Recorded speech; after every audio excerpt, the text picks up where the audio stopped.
아침 일라디오. 안녕하십니까. 오늘 아침 일라디오 아나운서 오원종입니다. 오승원 아나운서의 출장으로 오늘도 제가 대신 진행합니다.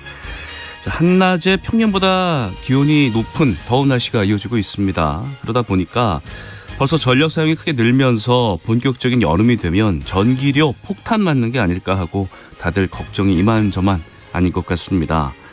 개인도 그리고 각 가정에서도 걱정이지만 요즘은 산림 규모가 큰 기업들을 비롯해서 소상공인들, 자영업자들의 걱정이 더 두드러지고 있습니다. 경영 부담이 될 정도로 체감이 커지다 보니까 기업들이 에너지 다이어트에 속속 나서고 있어서 눈길을 끌고 있는데요. 평소 늘 켜두던 야관 경관 조명이나 휴일 주차장 조명 같은 비업무 구역의 조명을 좀 줄이는가 하면요. 지하 주차장과 창고, 계단 같은 공용 구역의 운영을 효율화하기도 합니다. 이 사무실의 PC 화면 밝기를 70에서 80% 정도 줄이기만 해도 수백 수천 그루의 소나무를 심는 효과가 생긴다고 하는데, 사실 알면서도 평소 소홀하게 생각했던 생활 속 에너지 낭비를 줄이고 절약할 수 있는 방법들이겠죠. 조금 덜 화나고 불편해야 경제성이 커지고 지구 살리는 일에 기여할 수 있다는 생각이 듭니다. 그동안 낭비하던 것들 줄이는 일부터 시작해 보시기 바랍니다. 5월 25일 목요일 오늘 아침 일라디오 출발합니다.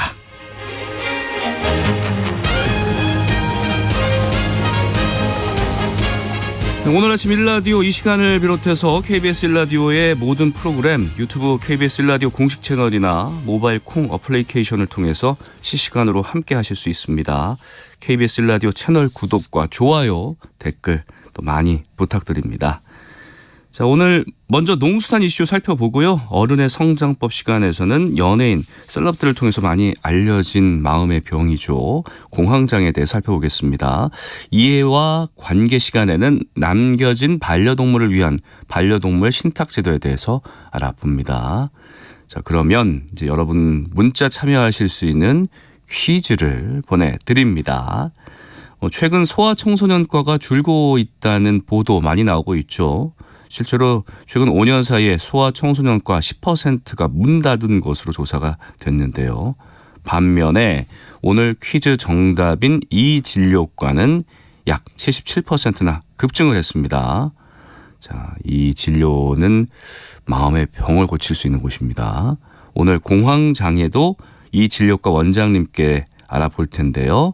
어떤 과일지 문자 보내주시기 바랍니다. 추첨을 통해서 농촌진흥청에서 제공하는 웰빙 혼합 잡곡 세트를 한 분께 향긋한 커피 드실 수 있는 모바일 커피 쿠폰을 총 4분께 보내드립니다. 방송에 참여하실 분들 단문 50원, 장문 100원의 정보 이용료가 드는 유료 문자 샵 9730, 샵 9730으로 보내주시기 바랍니다. 유익한 정보와 살아있는 이야기가 있습니다. KBS 오늘 아침 일라디오.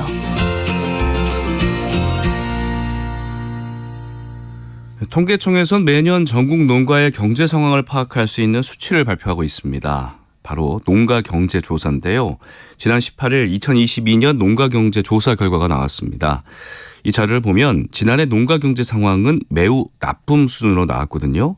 특히 농업소득이 전년 대비 큰 폭으로 떨어졌다고 하는데, 자, 농수산 이슈 오늘은 통계청이 발표한 지난해 전국 농가의 경제조사 결과와 그 내용 분석해 보겠습니다.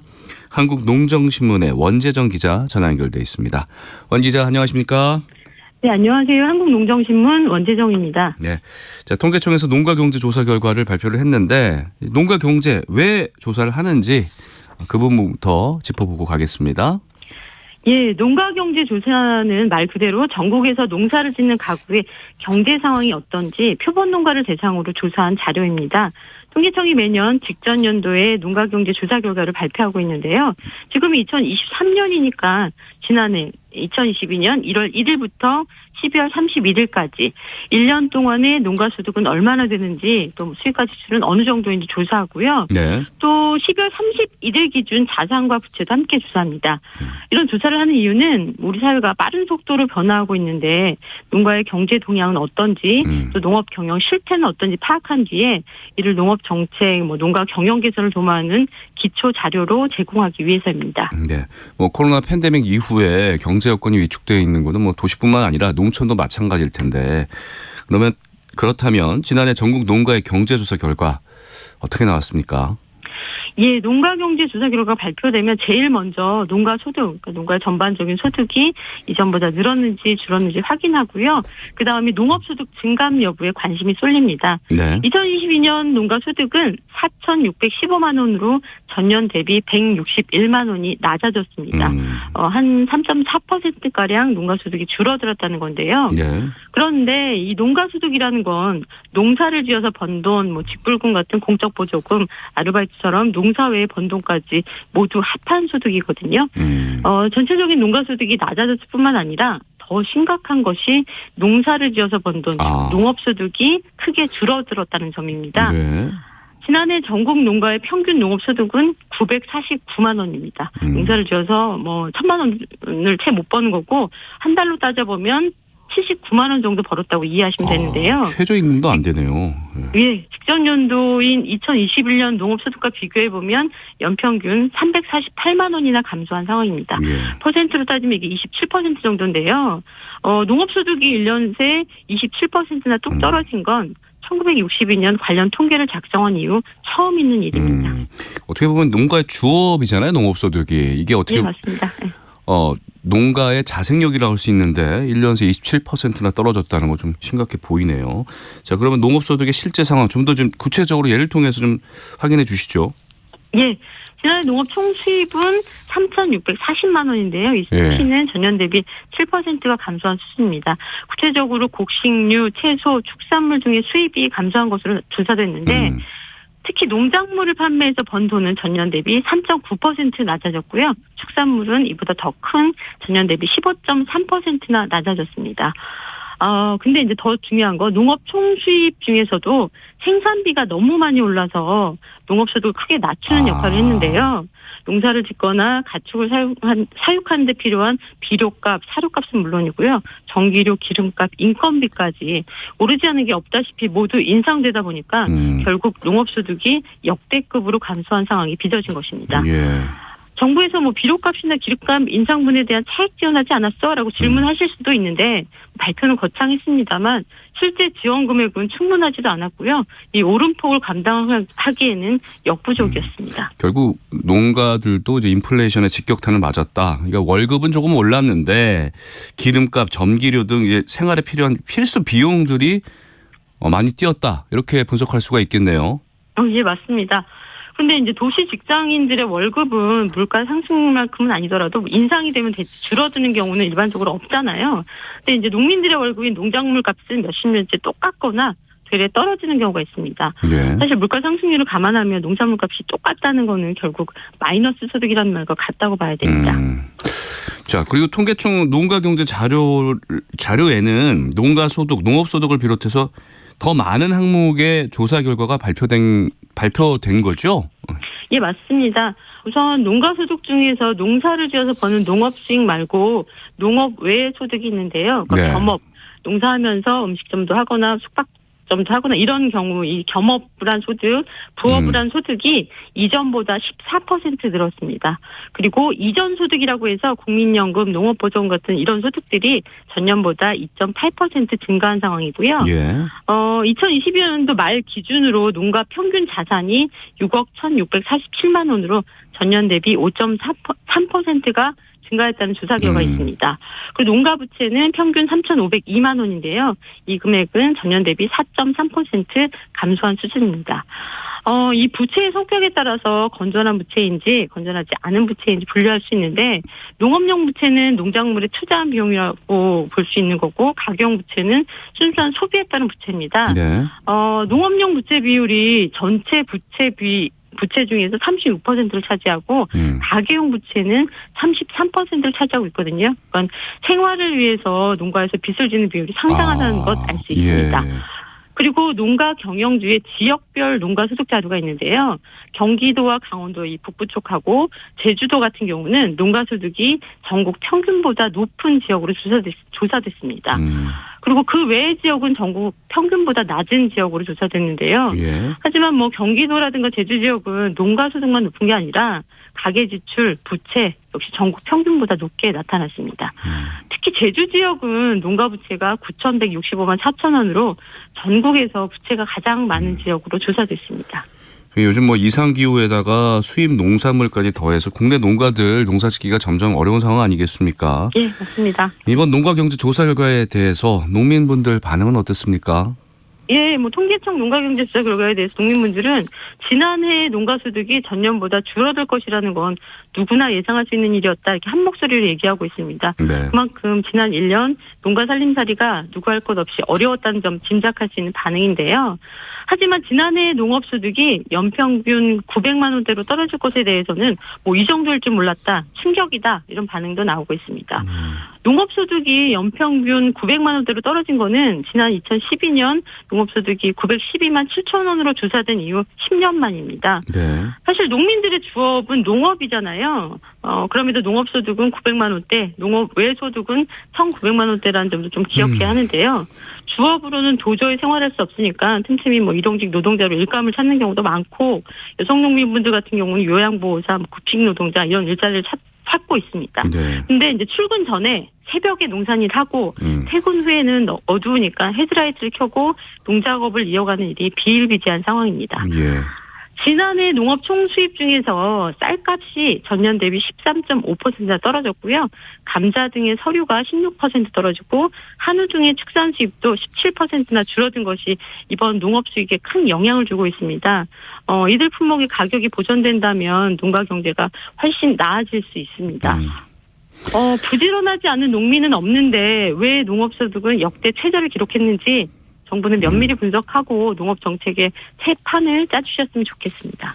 농업이라는 게 이제 식량 안보와도 좀 관련이 깊지 않겠습니까? 농가 고령화도 심각한데 또 젊은 사람들이 새로 유입될 수 있게끔 또 이렇게 돈을 벌 수 있게끔 할 수 있는 정책들 정부에서 좀 내놔줬으면 좋겠습니다. 자, 여기까지 듣죠. 농수산 이슈 한국농정신문 원재정 기자와 함께했습니다. 원 기자 고맙습니다.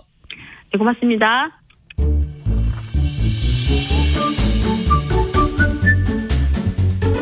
아침을 여는 기분 좋은 습관. KBS 오늘 아침 1라디오.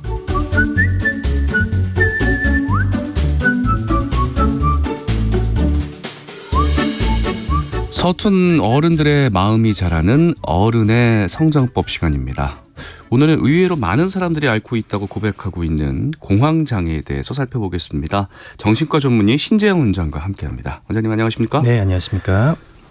예전보다는 좀 이제 마음의 병을 드러내는 부분에 대해서 사람들이 조금 덜 꺼려서 그런지 공황장애다. 네. 그걸로 고생하고 있다. 이런 분들 좀 많이 볼 수 있는 것 같아요. 예, 맞습니다. 오늘 일단 공황장애에 대해서 한번 얘기를 해볼 건데요. 많은 청취자분들이 공황장애에 대해서 얘기를 들어보셨을 거예요. 예. 보신 분도 계시고 아마 겪고 계신 분도 계시고 아니면 주변에 친구나 친척분들이 아주 고생하신 분이 계실 거라고 생각을 하는데 연예인이나 셀럽분들이 최근에 한 10년 정도 됐는데 그때쯤부터 공황장애로 힘들어하는 얘기도 많이 하셔가지고 또 대중에도 좀 많이 널리 알려졌죠. 그래서 예전보다는 조금 더 본인의 마음의 어려움에 대해서 특히나 네. 공황장애를 비롯해서 우울증이라든지 밖으로 좀 얘기하는 경우가 좀 많이 늘어난 것 같긴 합니다. 그러니까 공황장애가 근데 정확히 어떤 병인지 그냥 알고 있기로는 갑자기 뭐 답답함을 호소한다 이 정도로만 알고 있는데 구체적으로 어떤 증상이고 어떻게 힘들어하는지는 잘 모르겠습니다. 어떤 병입니까? 공황장애를 이제 한마디로 정의하면 내 삶의 범위가 좁아지는 병이라고 생각하시면 되겠습니다. 뭐 공황장애에 대해서 흔히 알고 있는 생각은 말씀하신 대로 뭐 가슴 뛰고 답답하고 어지럽고 쓰러질 것 같다.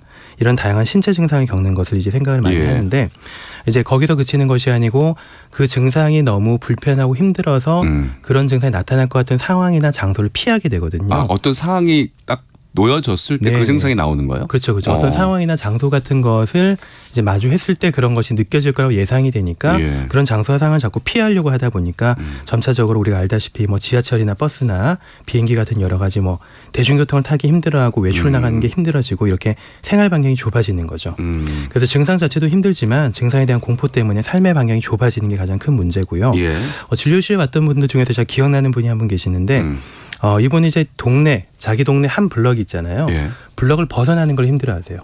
아, 블럭을 벗어나면 벗어나는 바로 걸 답답함이 힘들어요. 오니까. 네, 네. 왜냐하면 길을 건너거나 뭐 지하상가 지나가거나 하는 것 때문에 그런 것들 자체가 좀 신체적인 유발할 거라고 이제 본인이 계속 예상을 하고 공포감을 가지고 있으니까 그 사는 블럭을 벗어나지 못하는 경우도 있더라고요. 그러니까 어떤 상황, 어떤 장소 이런 부분에서 특정 증상이 나타나는 건데 그렇다고 하면 높은 곳에 올라가면 힘들어지는 고소공포증 많이들 겪고 계시잖아요. 네, 그렇죠. 고소공포증, 좁은 곳에 가면 힘들어지는 폐소공포증 이런 것도 공황장애 일종이라고 볼 수 있는 겁니까? 조금 다르긴 한데 그 네. 특정 장소를 두려워하는 경우는 그냥 공포증이라고 얘기하거든요. 그냥 공포증이라고 얘기하는데 공황장애와 다른 점이 있다면 공황장애는 환경이나 장소 자체에 대한 두려움이 있기보다는 본인의 신체 증상에 대한 공포가 있는 거거든요.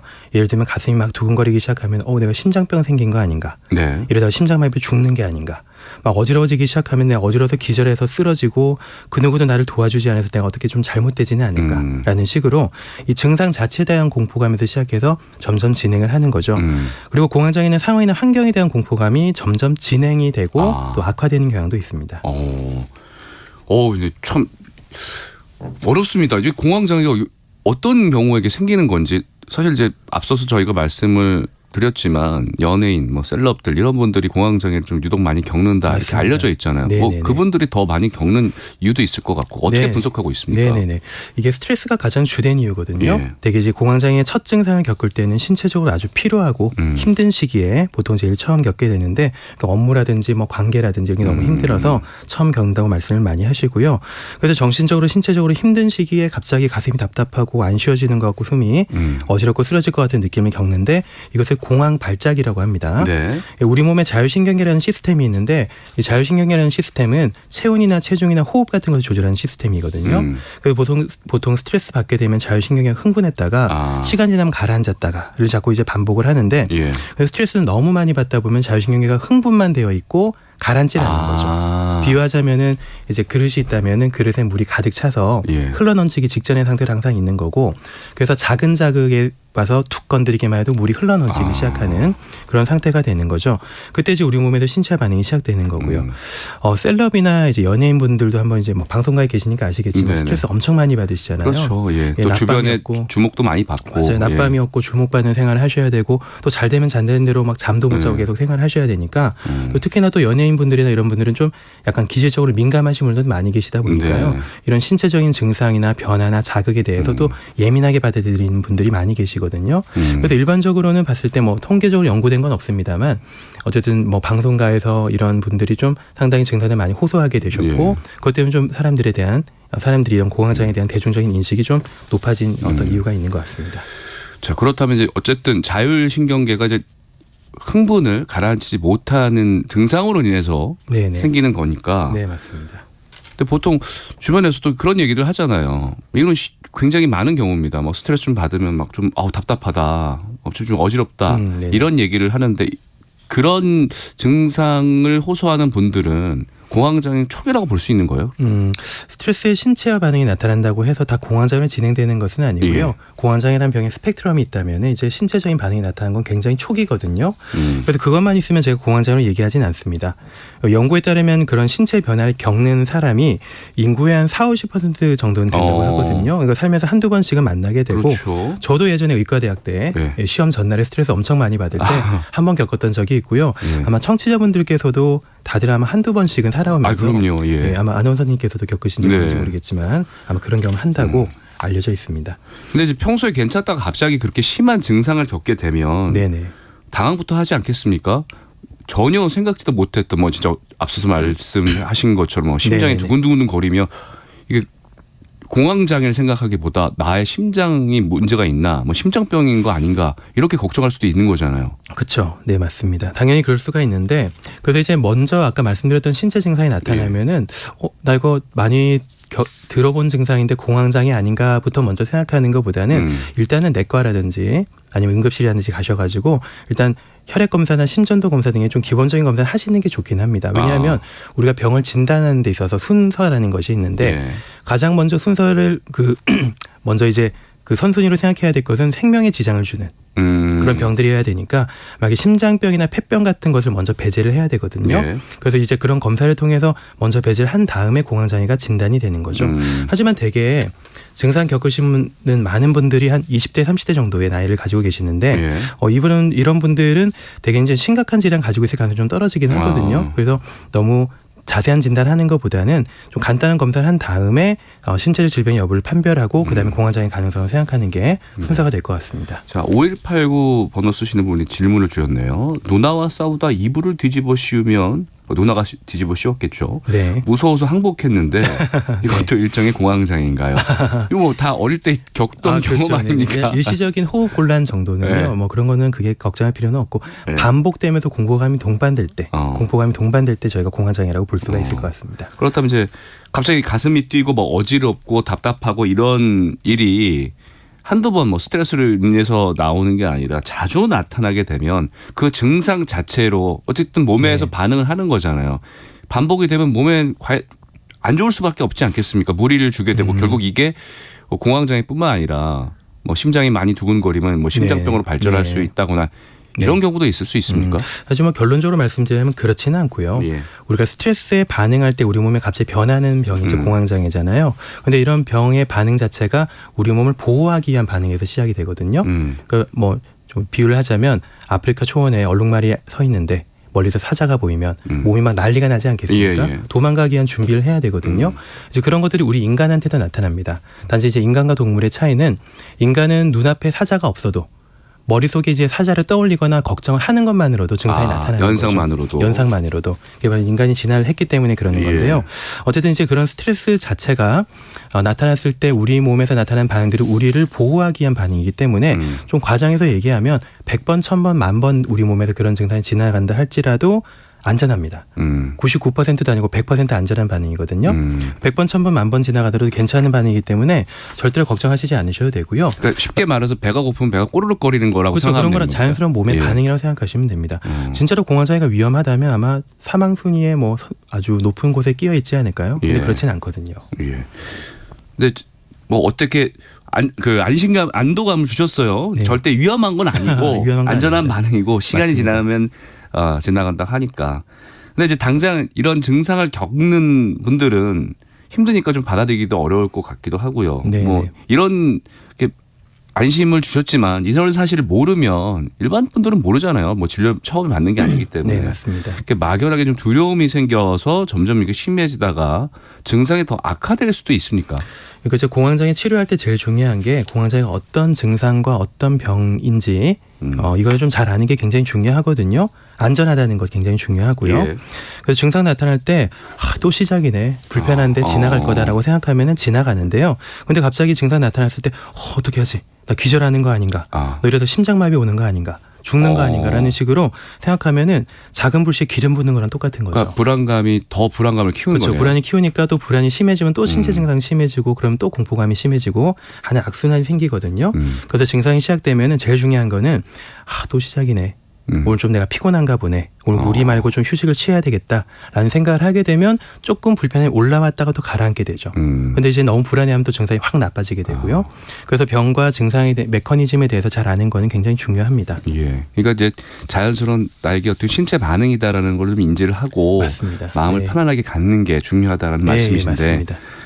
어쨌든 이 부분도 이상 반응이니까 네네. 공황장애 증상이 나타나면 치료를 해야 되지 않겠습니까? 맞습니다. 치료는 어떤 식으로 이루어집니까?